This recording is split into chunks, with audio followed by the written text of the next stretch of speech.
We've all seen it in the news. Someone defends themselves or their loved ones only to find themselves fighting a legal battle that can cost everything. Mortgage payments, retirement savings, even their kids' college funds, gone, just to prove they did nothing wrong. That's why Firearms Legal Protection, the official sponsor of Every Citizen Armed, exists.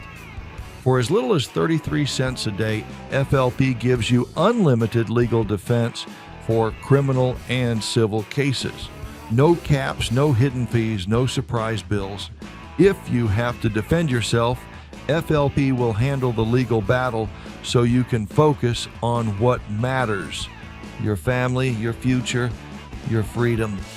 We insure our homes, cars, and health. Why wouldn't we protect ourselves legally when it matters most? Go to firearmslegal.com, choose your plan, and use promo code ECA at checkout for exclusive pricing. No setup fee and a locked-in lifetime rate. Protect yourself today, and Firearms Legal Protection will have your back when it matters most. Every Citizen Armed ensures that every American patriot is prepped with knowledge, perspective, and firepower. He counted on America to be passive. He counted wrong. Ask not what your country can do for you. Ask what you can do for your country. All right, welcome to the next episode of Every Citizen Armed. Today, we have the honor of having Assemblyman Stan Ellis with us. We spoke a little while back. Now you've been elected. Now you're officially jumping up into the lion's den, right in the middle of it. So, we're going to talk a little bit about that today. But first, I think we have to talk a little bit about this last week. With the assassination of Charlie Kirk. I don't know if you ever met him or knew him, but what that's doing to our society and what it's doing to politics. I mean, that was a political assassination. I don't care how everybody looks at it, in my opinion. But what are your thoughts? What are your from the outside, inside and outside looking in, I guess? Yeah, Chuck, thanks for having me on. Obviously, it's catastrophic, and we were talking earlier. I think in this day and age, in our world today, in the United States of America, to take someone's life, you have to be insane. Mm-hmm. And I think that's about all there is to it. Was there a political agenda, but it doesn't matter. We should be able to agree to disagree, and that's where we've gone awry in this country. I think, unfortunately, that's pushed by a lot of politicians at times in a fashion that it shouldn't. But one of the things that frustrates me is we all get mad at the politician. But something everybody's got to think about is we can be frustrated with that politician, the words they're saying, but that person was elected by a group of people. They have constituents. Yeah. Those are the ones that put him in there. I don't know. I kind of feel like they should be their own man, mm-hmm. and they should, when you get elected, you're elected to do what's best for your constituents, and your constituents vary. Yep. So you have to take a pretty broad stance on how you feel, but violence and angry rhetoric is not one of them. No. Especially negative rhetoric where it could really affect someone's thought process, because people do, surprisingly enough, people do listen to some politicians. So yeah. Your impact can be felt. So you have to be careful what you say and how you say it. That would be wise words for any of them. I think when we see a lot of the politicians jumping on whether it be CNN, Fox, it doesn't matter. Yeah, jumping in there. So with that, they've got to get past all that. Maybe that's something we can all work together on. Kudos to Charlie Kirk's wife. That was the most powerful speech I've ever heard in my life. She's amazing. She is amazing. And I think, to her point, the legacy is going to carry on even better, unfortunately, in spite of this incident. So this catastrophic event, I should say. But no, kudos to her. She's amazing. Well, I touched briefly in our conversation earlier. There was that big rally here last night that kind of showed it is growing. And you hate that this is the reason why, but they had almost 5,000 people at a candlelight vigil last night out here in Bakersfield. So, with that, we'll get into, you jumped into this and you're up there now, and, you've never been in politics really before? I mean, I'm sure you were involved a little on the sides, but now you're right in the middle of it. What in the world? You know, it's what were your first impressions walking in up there, and where are you at now? Well, first of all, the real cool thing, it's bittersweet. There is to represent 500,000 people, and I have an incredible staff that fields calls all day long for folks need help with Social Security, they need help with CalPERS, they need help with DMV, they need help with the Franchise Tax Board. Our staff is our goal number one is to make sure that our constituents have their requests answered and dealt with in a timely manner, like right now. So I have this most incredible staff that handles 99. Every once in a while it gets to me and I'll have to make a phone call, but I'm telling you, it's like you're only as good as your worst employee. Yeah. So I have this incredible staff, and they deserve the credit. But I would tell you, so representing 500,000 people is like way cool. Then you get to Sacramento and you see the politics side of this business, and it is the business of politics. Unfortunately,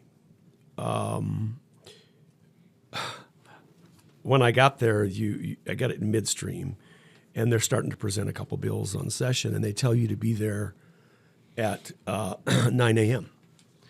So I'm in there 15 minutes to 9, and there's a few assembly staff there. Yeah. But there aren't any assembly members, and by 10 o'clock, they kind of drag in, and they're all visiting. Now, keep in mind, we're making $135,000 a year. Yeah, okay? yeah. This is a paid position. Yeah, it's a paid position. So you get there, and all of a sudden, you're supposed to be there at 9. It doesn't start till 10. Then they start with a prayer. Then then when he gavels down, and then they do the flag salute. Then they do resolutions on, this is Butterfly Day. We want to have this day in California, Butterfly Day. And then another resolution for Rice Day. This is Rice Day. And so, believe it or not, people stand up, elected officials stand up and talk for minutes, several minutes each, so they can grandstand on their social media about this resolution, which there's nothing wrong with acknowledging. Sure. Certain individuals and certain, Butterfly Day's fine, but we're there, we're paid to get a job done. We're paid to legislate, we're paid to get bills, we're paid to serve our community. We've lost our public service. It's all about politicians. So then they do that for 2, 3, 4 hours and they adjourn. So and then on Friday, the same thing. You show up at 1 o'clock, nobody's there, they start at 2. This goes on and on and on. So for several months, I'm up there, and I'm complaining about it. Well, yeah. Well, you're a business guy. I'm going, hey, come on, you guys. Why can't we start earlier? And let's get to work on time. You're 10 minutes early, you're 20 minutes late. My son will definitely attest to that. So anyway, was sitting there one day, we were doing this, and I pulled out my calculator and my pad. And I started adding up all of the salaries of 80 assembly members, all of their staff, and the assembly services that provide the services. And I put a little bit in there for electricity and, and tried to come up with what does it actually cost us? And the number came out conservatively. And I used 22 days a month at 8 hours a day. Okay. I came up with some astronomical number of $60, $70 million. Sure. Divided it by 2,200, and guess what? $31,000 an hour. The state of California is paying the assembly and the legislator $31,000 an hour to do nothing. Think about that for a minute. So if you pass 2 bills, or you don't pass 2 bills in that. And so then they go along, and then towards the end of the session, you might get 8, 10 bills, and all of a sudden now you get 30 bills. And then the last 2 weeks, they shove 400, 500 bills. We were up till 3:30 in the morning on the assembly floor because all of a sudden now they're concerned about getting these bills through. Oh, now we got to go to work. Yeah, we got to go to work. And then everybody was complaining about being there Thursday morning. And I said, I've been complaining about time management since we've been here. You're not going to be very popular with I'm not very popular. No. But it's okay. But yes, you shouldn't be. That's right. You should not be. I'm not there. And it's funny you say that. It is a popularity contest. Oh, absolutely. It's about who can grandstand the most and get the most votes because they were grandstanding on social media. Did you watch the Kash Patel hearings recently? I seen them yesterday for about 15 minutes, and he was, by the way, I know Kash. Do you? Personally. We've been friends for several years. Oh, Peter. And he is amazing. Yeah. Oh, yes. And he did an amazing job yesterday. And I texted him afterwards. I said, that was blank, amazing. Oh, gosh, yes. He did exactly what I always want everybody to do. Yep. Tell them they're jackasses. Yep. You know, when he went after Schiff, that was awesome. That was the best hearing I've ever heard. It was, because all they're doing is grandstanding. I know. Thank you. It's like, come on. Right. That's right. If you have a question, ask the question. Yep. You don't have a question. Yep.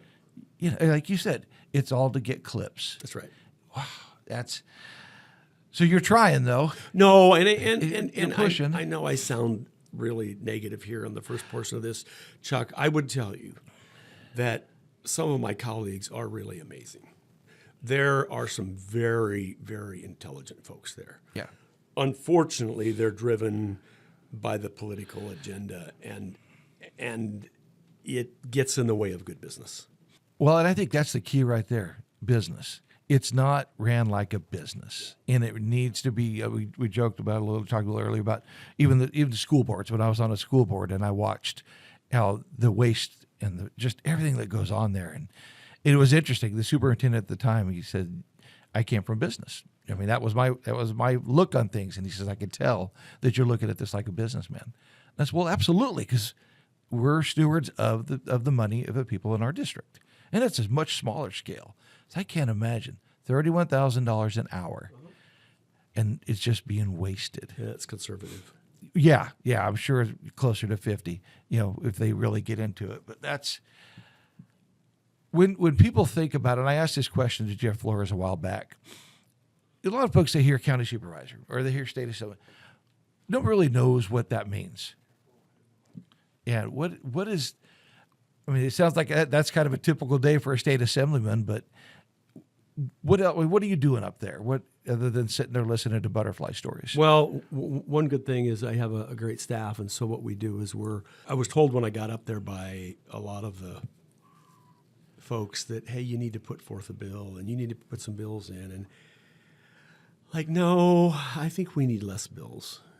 But I do see some opportunity. For example, when we come back we start talking about Bill 237, I see an opportunity to further enhance our setbacks and maybe make the structure of that a little different next year.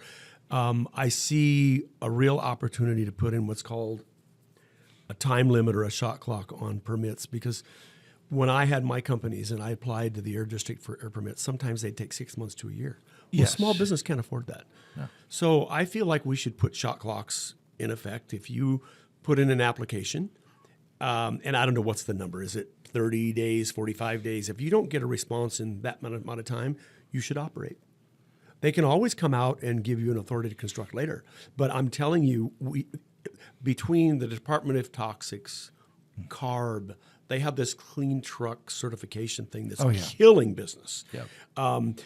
We have air board regulations. They're so unbelievably tight on volatile organic compound emissions. It's almost impossible to do business now. And so why should a small company like mine have a full-time regulation specialist or a regulation engineer just to go through regulations from the DTSC, the air district? It's unconscionable. We should not have to do that. In fact, furthermore, actually, Chuck, you just gave me an idea. Regulatory agencies should be about assisting and educating Yeah. the companies that are doing business, not about fining them. No, it's not punitive. That's right. You're supposed to be there to help. Yeah, that's right. That's And we all need regulation. We have highway patrolmen that police our. Absolutely. We want clean air. We want clean water. We want all those things. And there's no problem with regulation. I'm not saying don't have regulation. I'm saying have considerate, honest, sensible regulation. that would work. Oh, I'm sorry, that's common sense. Yeah, exactly. It is. You can't have common sense up there. Well, I think when you look at, well, even like with the fires and all the different, that aspect, letting people graze or letting cattlemen get up there and graze, that would solve a lot of these problems. One of the good things that we have done up there have been a lot of Democratic legislators have put forth legislation on CEQA reform to go ahead and clear brush without having to go through CEQA, to clear campgrounds. They finally got the message. Yes. And now there are some pathways, and it's actually better. I agree with you. We should allow more grazing. We should allow brush clearing. We talk about hypocrisy. When we have a catastrophic fire and it puts out all this PM 2.5 or this particulate matter, Oh, yeah.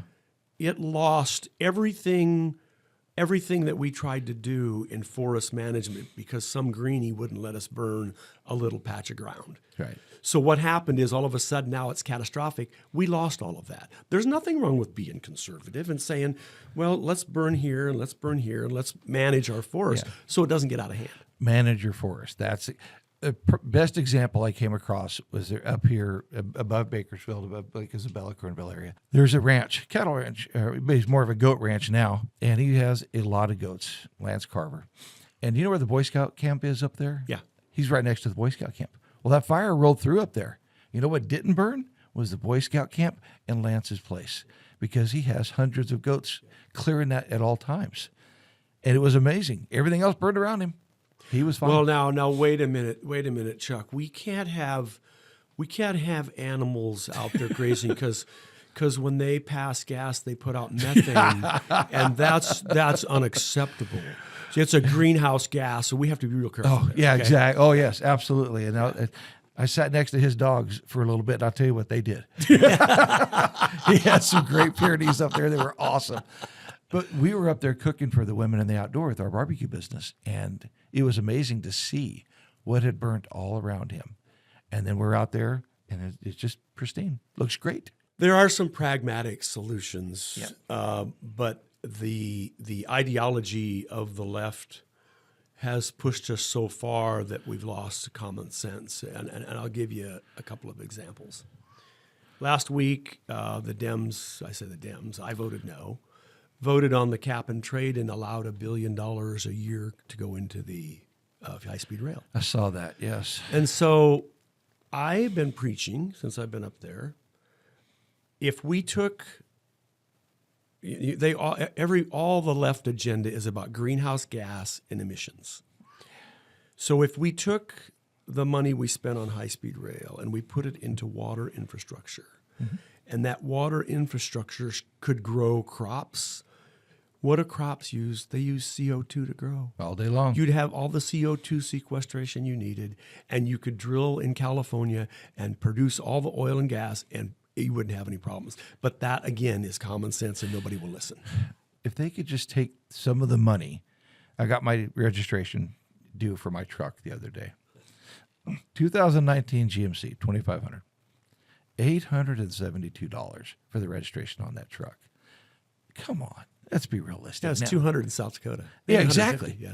And our roads are terrible. Yeah. I drive from here to Reading and up to 5. If we take some of that money and make the roads, make I-5 3 lanes, make it 4 lanes, the traffic jams alone that it's going to prevent is going to save greenhouse gases. Thank you. I mean, that's just me. Yeah. I'm sitting out there in the middle of nowhere on I-5 at a traffic jam because it's only 2 lanes. What a waste of money. Well, check this out.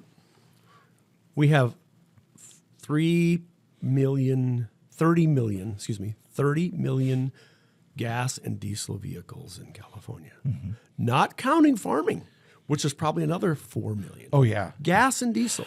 We have 1.2 million electric vehicles. By the way, you have to drive 120,000 miles before it's carbon neutral. By the way, they cost an enormous amount of money, and the underprivileged can't afford them. So the electric agenda is way off. Oh, no, it doesn't make any sense at all. Makes no sense at all. There's nothing wrong with look, those little electric vehicles are nice. And they're pretty cool to drive around town and to be able to plug in your car at home. But to say by 2035 the state is going to be all the trucks and all the farming vehicles, it's not. There's no common sense there. No, there's not. It's not reasonable. Yeah. So I'm going to come to the oil and gas. That's kind of transcends me into the oil and gas conversation. We import 1 million barrels of crude oil per day. 1 million barrels. Into California.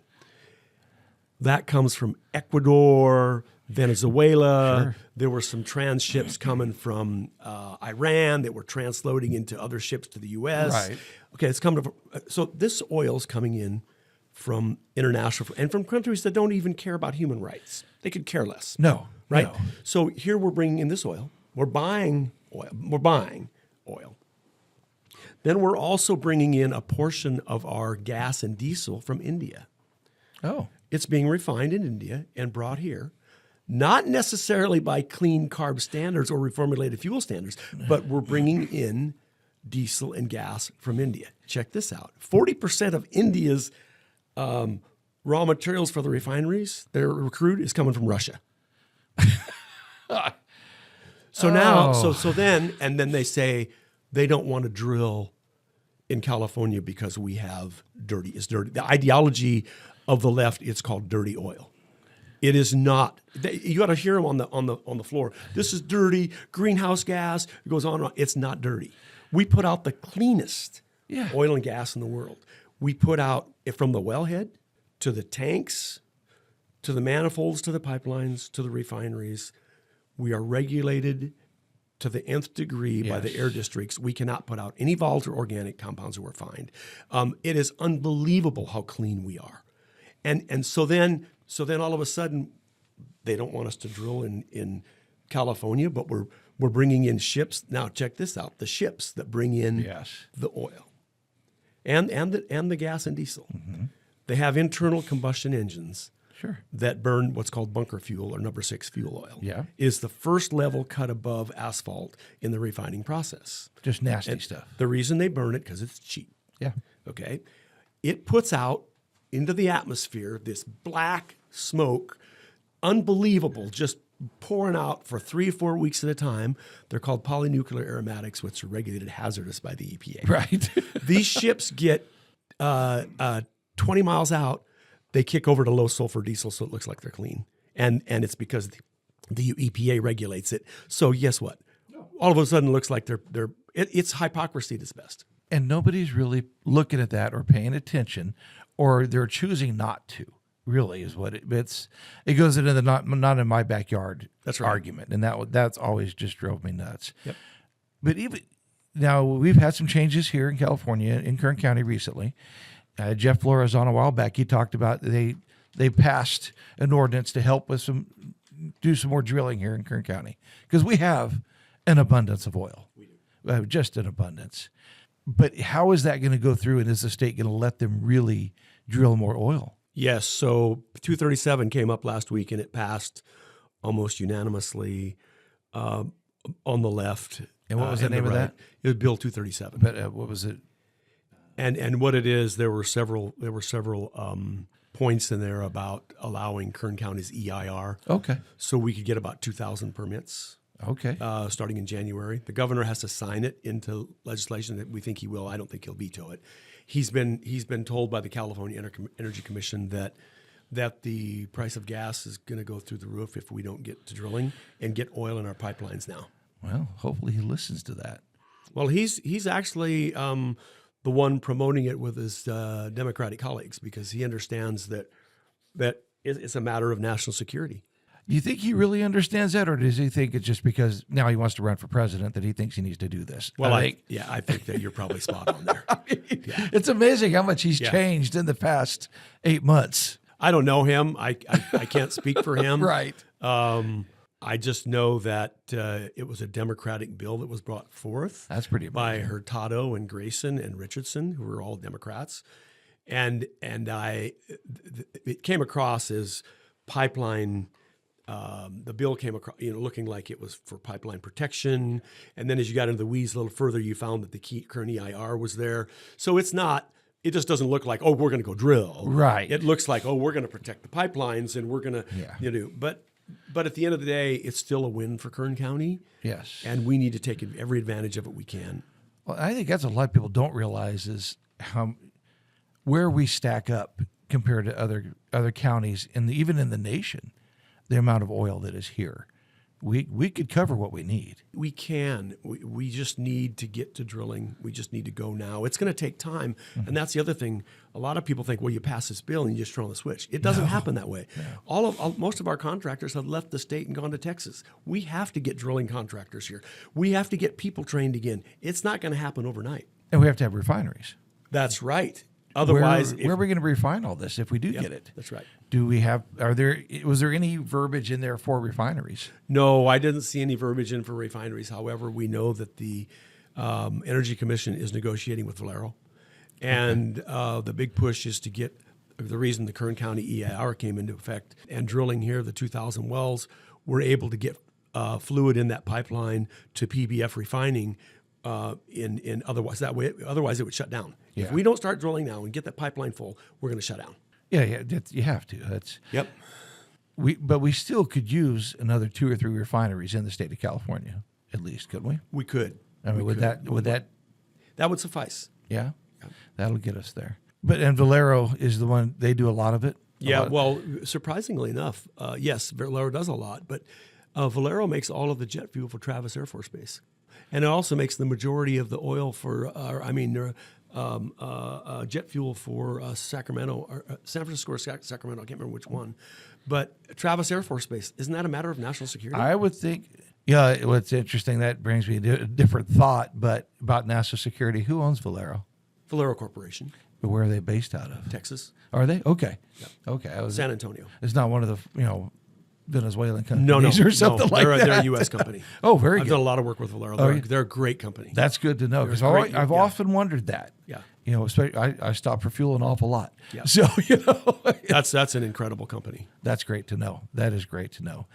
So with that, we're going to run into, I did hear Chevron is pulling some jobs back into California recently. Well, that's good news. I had not heard that. Yeah, that's, I've heard they were pulling some things back into the Kern County area. Good. I guess that's just people talking. I haven't talked to Chevron, but that was some folks I know in the industry were coming back, so that's good.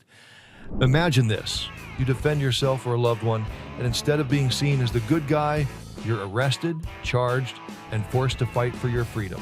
You know you did nothing wrong, but now you're looking at thousands in legal fees. We've seen it happen. Good people losing everything just to prove they acted lawfully.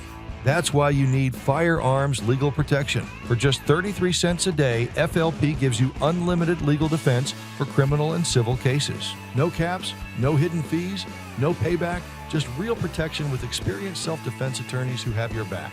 Plus, you'll get 24/7 attorney access, red flag protection, and more. Go to firearmslegal.com, pick your plan, and use promo code ECA for exclusive pricing, no setup fee, and a lifetime rate lock. Because when the worst day of your life happens, you shouldn't face it alone. How is this redistricting going to affect Kern County or the state in general? We seem to have been gerrymandered out so much as it is. Can he really do that much more and eliminate 5 seats?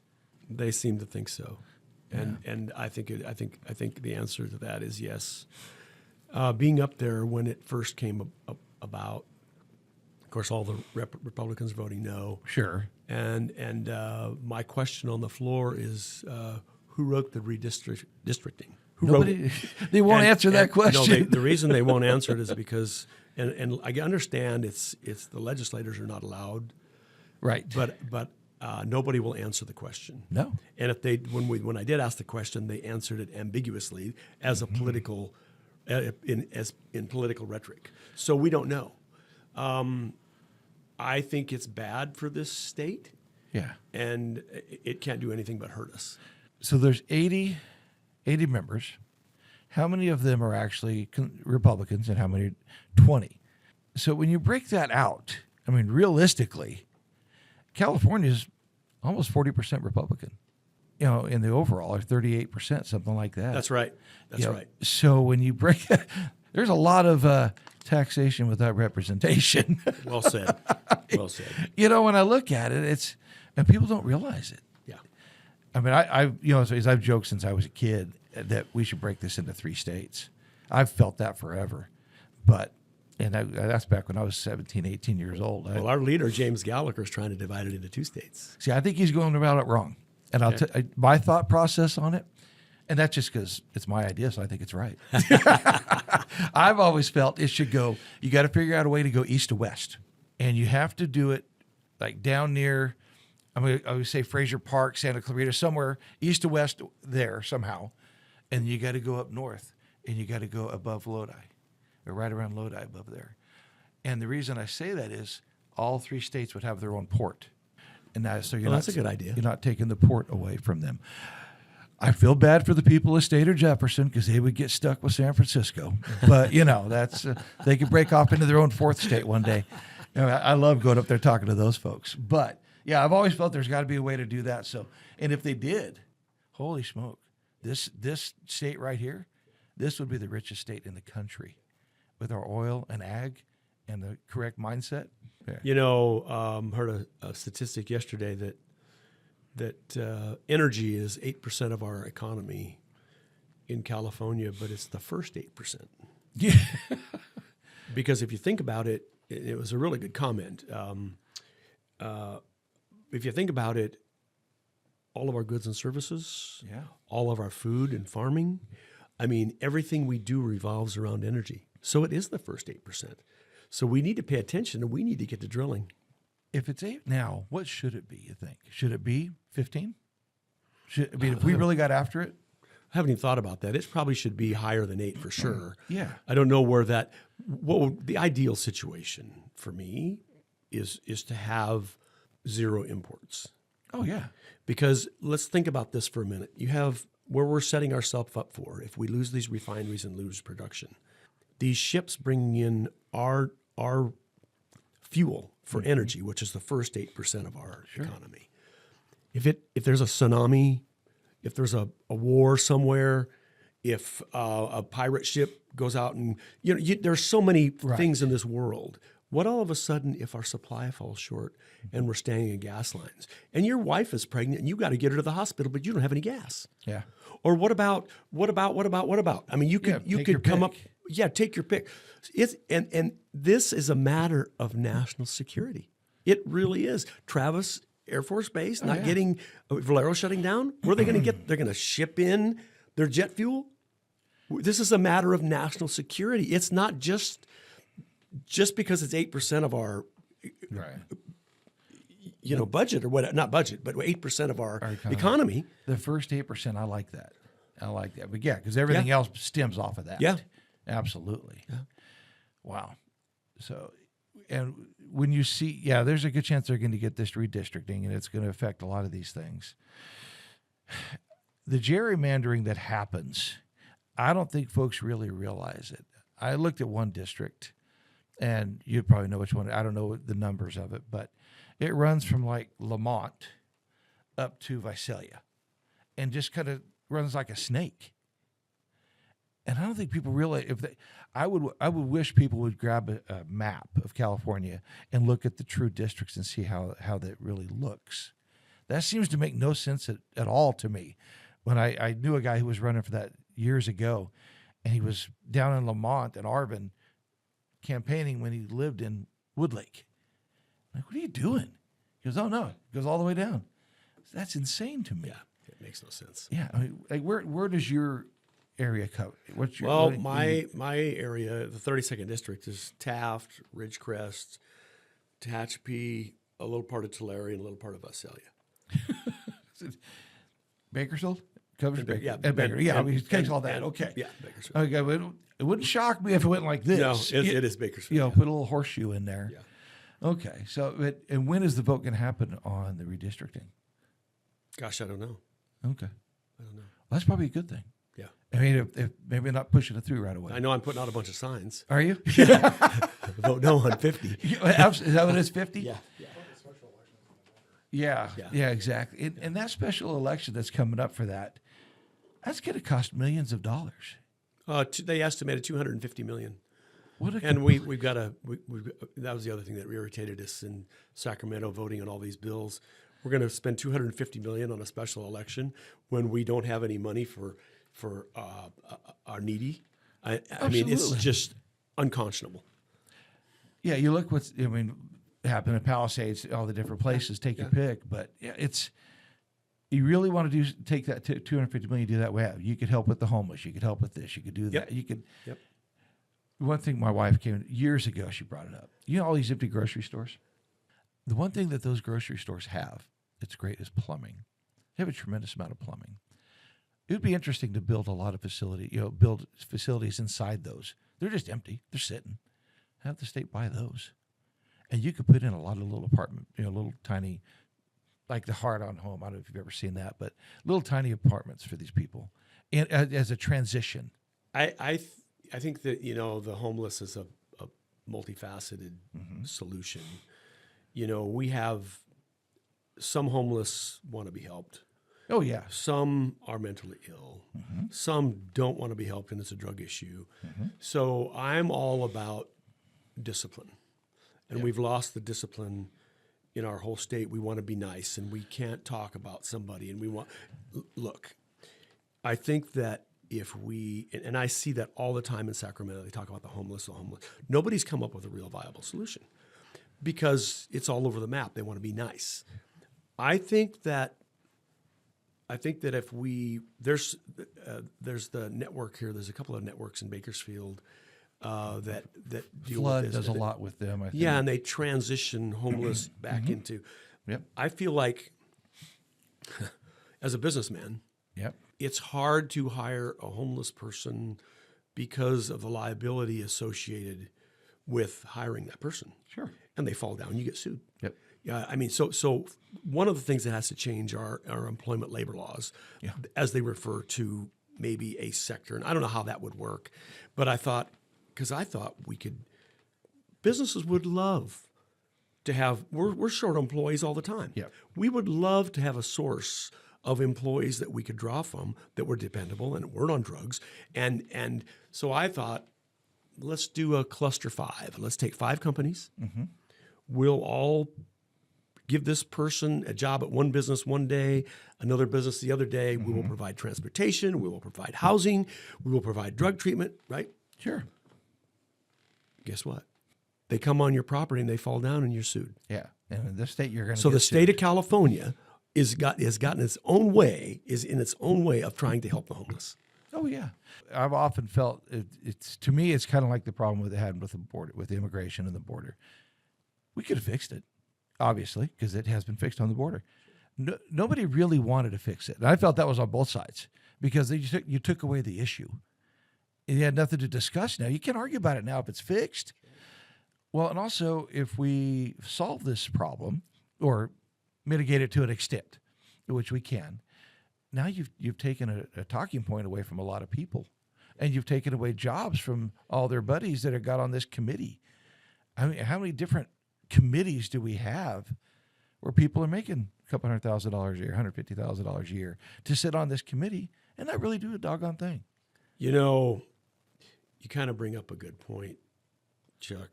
Sacramento is about rhetoric. And they're not about solving problems, because if they solve problems, they lose their rhetoric. Yeah, that's a good point. Wow. I've always felt that was the problem. It's like, I could have solved the border problem in 10 minutes. Yep. And obviously, because Trump has solved a lot of the border problem there. Yeah. But the immigration problem, same type of thing. We could fix that. Yep. And you're not going to deport 10 million people. It's not going to happen. Do I think we need to deport all the bad folks? Absolutely. But start a process. Yeah. Get a process going. Stop fighting about it. Well, that's the other thing we hear on the assembly floor a lot is how ICE shouldn't wear masks. And, it just goes on and on and on. And you know what? They talk about, they seen on the news that, how do you know the news is credible? Exactly. So we don't get facts. We get rhetoric. And that's part of the problem with our whole state legislature. It's based on rhetoric, not fact. I don't know how we fix that.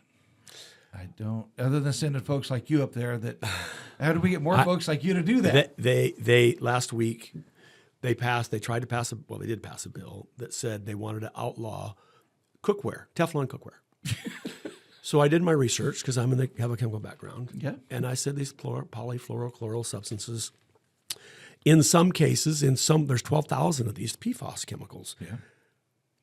But Teflon's not hazardous. You can put Teflon in acid and do a spectrometry and find out that nothing dissolves. But yet somebody got in their mind that because it was a PFAS or in that family of chemicals, it was dangerous. So guess what? Now they outlawed in California Teflon cookware. You know, and it's funny is I've been hearing about that now for a few years. Yeah. I have a family member who is very much against Teflon cookware. Yeah. And I thought, relax. It's fine. I've had that Teflon pan for a long time. It does just fine. Yeah. And you know what? Fine. You want to throw an expiration date on it? Okay. Because Lord knows we can put an expiration date on anything. Yeah. You know, it can't be 10 years old. Throw that crap away. Fine. So we're again, my point was we're basing legislation on rhetoric and not fact. Yeah, it's feelings, not facts. Yep. Oh, after the first 3 weeks, I said we should be paid $50,000 a year. Right. If we balance the budget, we should get $100,000 a year. If we get $10 billion in surplus, we should get $200,000 a year. Right. And maybe there's some inclination. In other words, incentivize fiscal prudence. Incentivize fiscal prudence. And there's, we could go on for hours, but I always was a firm believer in term limits. I still am, but I think that I'm leaning towards every 4 years instead of every 2 years because they spend so much time trying to grandstand for their constituents so they can run again. And if we could somehow, and I don't know if that's the answer or not, but maybe I don't know. I've always, and term limits is a funny one because I've always had trouble with that for a couple different reasons. I like your 4-year idea. I like that a lot. Well, especially Assembly. The Senate's already for. Yeah, exactly. Yeah. But I think that would be good for the Assembly because, you're always running. Yeah, that's what you could actually go to work and stop running for a little bit. Yeah, I've struggled with it, and because of you're taking away the community's right to send the person that they wanted there, but at the same time, you have to make the elections equal to where the incumbent doesn't have the tremendous amount of advantage. And that's your battle. Hey, you just gave me another idea. What if we based their reelection, if you don't balance the budget, you can't run for office again? I think that would be awesome. I think it would just make a lot of sense. Oh, well, now, wait a minute. You're talking sense here, Chuck. I think putting it on a 4-year program, I like that a lot. And then, but there's got to be some type of limits, whether it be 2 or 3. You can't have people like, Pelosi's been in there now for God knows how many years and so forth. And so, there's got to be a way to do that. We do it with the governor. We do it with the president. That's right. So I like incentivizing legislatures. Oh, I love that. And if you don't get to a certain marker, you can't run again. You would never get anybody to vote for that because they've never had to have an incentive in their program ever in their life. Yeah. It's, business people have often said a lot, the signing of the front of a paycheck. Yeah. The people that sign the front of the paychecks would make a lot more sense up there sometimes. Yeah. Yeah. Capitalism isn't evil. It's not evil. It's what got us here. That's right. Are there some evil people that will take advantage of things? Absolutely. But it doesn't matter which side, what policies you have. That's going to happen. So, with that, gosh, there's your bills. Start sending those bills up. There you go. See how they'll shoot you down, but what the hell? Throw them out there. Might be worth a try. It is, and we do have the governor's race getting ready to come up. Yeah. We've got, I haven't looked real deep into it. We did sit down and talk with Steve Hilton a while back. Great guy. Great guy. We haven't had a chance to talk to Bianco yet. We're still hoping to get another him on. Great guy. It is. I'd love to get him on here and talk with him and pick his brain. And it's, obviously, our podcast is called Every Citizen Armed, so we are very much about the Second Amendment. He seems to be a pretty big supporter of that, and so was the little British guy. You know, he's very much about the Second Amendment. I love talking to him about that. But so you've met them both. You know, yes, I have. You know, it's what are your thoughts there? I mean, well, I think they're both great candidates, and I haven't made a decision yet, and the caucus has not made a decision. They're kind of looking at the landscape to see who might get in, and I frankly have been so busy, I haven't even paid any attention to it. Yeah, we got a little time yet. Yeah. But they're both great candidates. They sure seem to be, and they are up and down the state a lot. I've seen Steve Hilton on everything. Yeah. You know, I see Bianco on advertising. I haven't seen him on a lot of shows yet or podcasts or anything yet. I think Trump showed that's probably a pretty good idea for him. He might want to do that. He might want to start with this one. You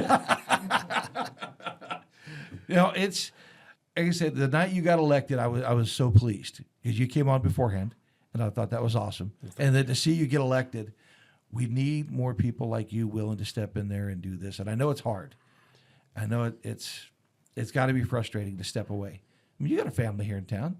Are you able to get back into town pretty regular? Or? Yeah, I mean, we come in, we leave early Thursday or Monday morning and come back late Thursday. Okay. And then now we're out the rest of the year, but Cody and my staff has me booked in in all kinds of events. But again, it's bittersweet. What an honor to serve 500,000. What an honor. It's the ultimate honor. There's nothing better in my life to be able to say that I have, and I will tell you, the people in this state are what make it great. Mm-hmm. We have, I mean, we are just encumbered by a bunch of political BS. Mm-hmm. If we could move in the right direction and get into some common sense, we're already the fourth largest economy in the world. Why wouldn't we be the number one economy in the world? Absolutely. We've got everything here. We have all the tools. We just have bad politicians and policies. Yeah. No, I would love to see that. And I would like to see more people get involved. Like you said, we talk about school boards. We're talking about this. I mean, how do we get people to get involved in that? So honestly, Chuck, that's probably the biggest. Most people like me before I ran, I contributed here, a little bit there, but I didn't pay much attention. Yeah. I just didn't. I was working every day. Yeah. The average person, kind of like myself, watches some news once in a while, has a family to feed, thinks about getting up in the world of working there. We don't think about things like Prop 50. Right. We don't think about, these things that are so far out there. And then we feel, even when we get our ballot, I had to call some of my friends and go, hey, what's this mean?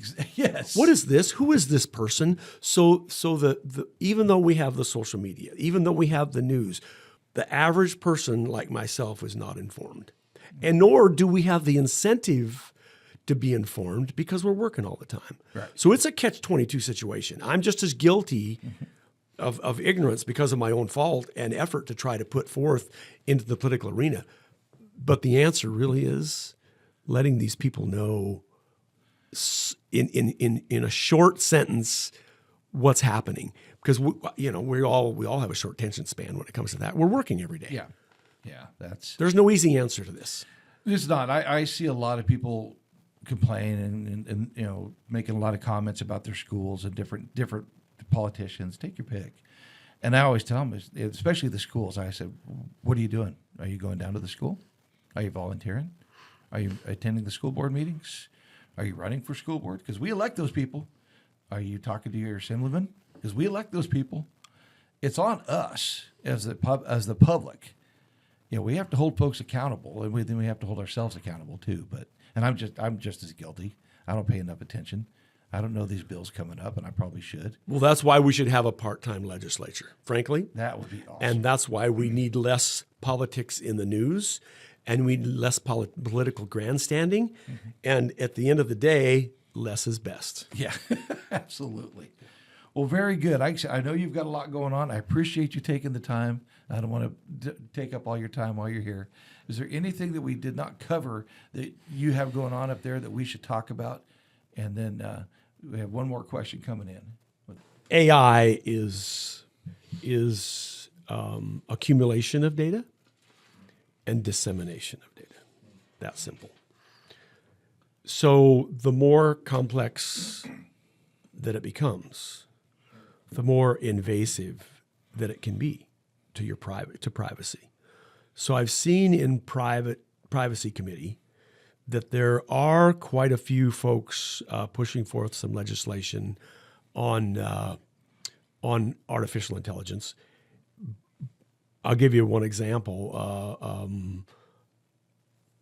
A fellow assembly member brought forth a bill on making sure that people that had copyrights were protected from people that used artificial intelligence. And there's opposition, there's proponents, and there's subject matter experts. And I asked the question when it came back to committee, isn't there already an AI app that determines copyright infringement? There, right? It was a simple question, right? I wanted right to know. There, yeah. Oh, they didn't know. So, but I would tell you there is a lot of talk about AI and privacy, and there is some legislation, but it's. I think the issue that I have with it comes down to someone has this great idea, but then they don't understand AI. And they don't. So then, but they want to pass a bill that makes it look like they're doing something cool. But I'm going to tell you, as a past owner of a quantum physics lab and tying quantum computers together and networking, that you think AI now is powerful. You wait till quantum gets a hold of it.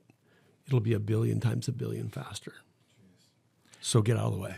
I might be wrong, but when you start using AI and it transcends to equipment and and manufacturing and speeding up, guess what? You need people to work on that equipment. Absolutely. So there's going to be a lot of technicians and a lot of computer specialists.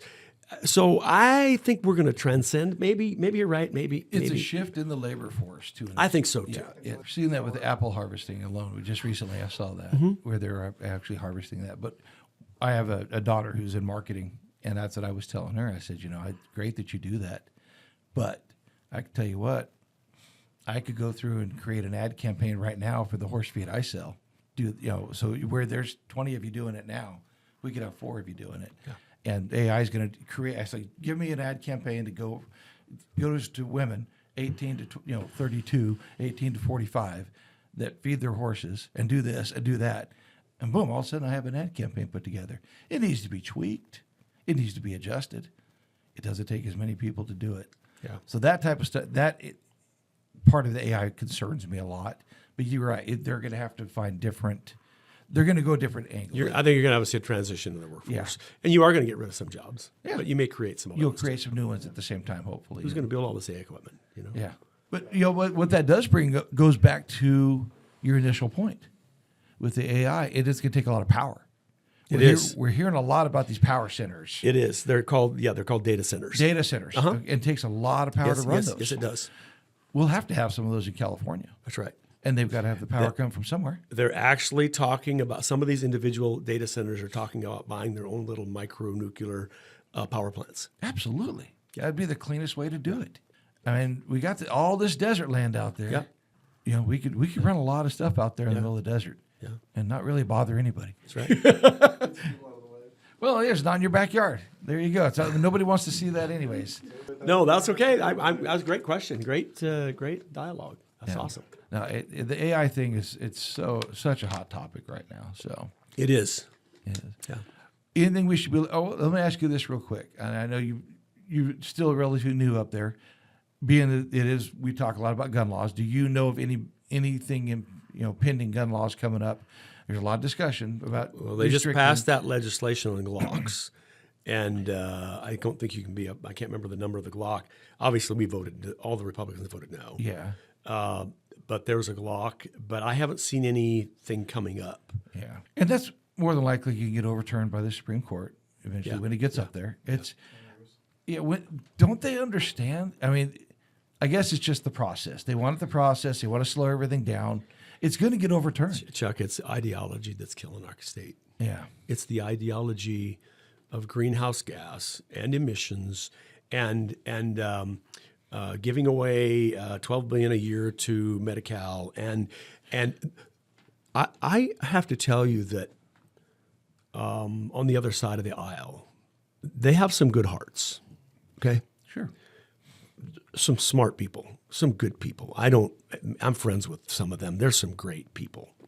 But ideologically, we are so different that it's driving our state into a big hole. Yeah. And it's all ideology. It's killing us. I wish more people would look at that. I really do. I don't know how we get them there. I argue every day with them, respectfully, of course. Yeah. Well, you have to. I mean, otherwise it's going to turn into a shouting match, which sometimes is needed, but not always. Yeah. You know, so yeah, if you could do that. Yeah. Yeah, exactly. You turn into that. Yeah. So, well, thank you very much. I appreciate you coming.